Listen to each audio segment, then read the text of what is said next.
దేవునికి స్తోత్రములు. పరిశుద్ధ బైబిల్ గ్రంథం నుంచి ఒక మంచి మాట.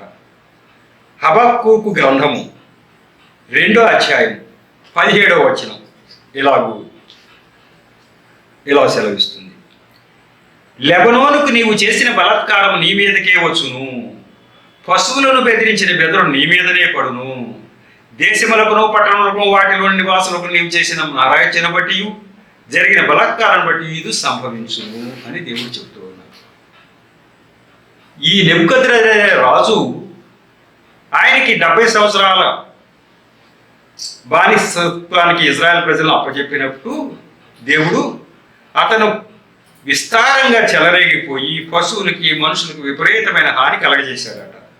అప్పుడు దేవుడు చెప్తూ ఉన్నాడు, నువ్వు చేసిన బలాత్కారం ఉందే అది నీ మీదకే తీసుకొస్తా. నేను పశువులకు చేసిన బలాత్కారం కూడా నా దగ్గర లెక్కలు ఉన్నాయి, వాటిని కూడా నీ మీదకే తీసుకొస్తా.